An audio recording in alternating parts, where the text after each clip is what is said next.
Si tu es dans la vingtaine, cette vidéo est faite pour toi. À 21 ans, 23 ans, 24 ans, 26 ans, tu n'es pas censé avoir une vie parfaite. On vit dans une société où les réseaux sociaux nous vendent des rêves. Quand on regarde autour de nous, on voit des influenceurs qui ont l'air d'avoir réussi. On voit des jeunes de 23 ans, 24 ans, qui ont des maisons, des voitures, qui font des voyages, qui ont des business. Et on pense que c'est le standard de la réussite.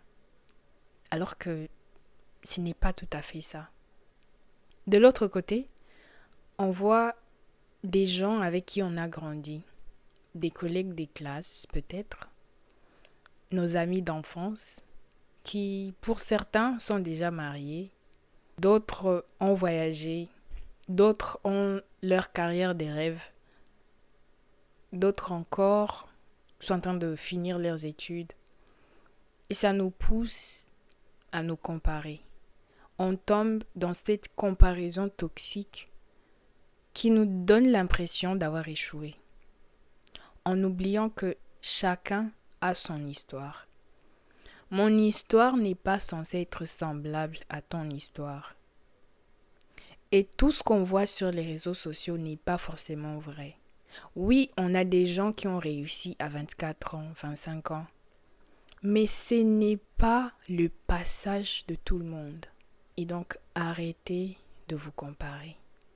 La seule personne à laquelle tu dois te comparer, je dois me comparer, c'est la personne que j'étais hier. C'est la personne que tu étais hier. Pas tes collègues de classe. Pas tes camarades. Pas les gens que tu vois sur les réseaux sociaux. Ce n'est pas parce que tel a réussi à 20 ans que c'est forcément ton cas ou le cas de tout le monde. Si tu n'es pas encore à ce niveau, à ton âge, ça ne veut pas dire que tu as échoué. Ça veut dire que tu es en train de grandir, tu es en train de progresser à ton rythme, parce que chacun a son rythme. Et nos histoires se diffèrent. Chacun a sa destinée.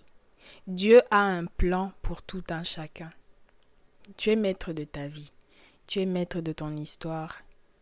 Et c'est à toi de décider à quoi tu veux que ton avenir puisse ressembler.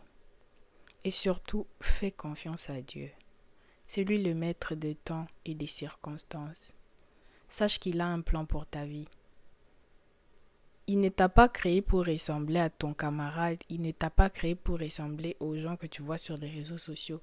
Il a un plan spécifique pour toi. Il a un plan spécial parce que à ses yeux, tu es spécial. Fais-lui confiance. Concentre-toi sur toi. Sois patient avec toi-même. Mets Dieu en premier plan. Fais-lui confiance. Tu es exactement où tu dois être. Ne cherche pas la facilité. Travaille dur. Travaille pour tes rêves. Travaille pour tes objectifs. Échoue autant de fois que tu le peux. Relève-toi, continue, n'abandonne pas. Lorsque ton temps va arriver, tu vas aussi briller. Peut-être même plus fort que ce gens que tu vois sur les réseaux sociaux. Donc, prends soin de toi. À la prochaine.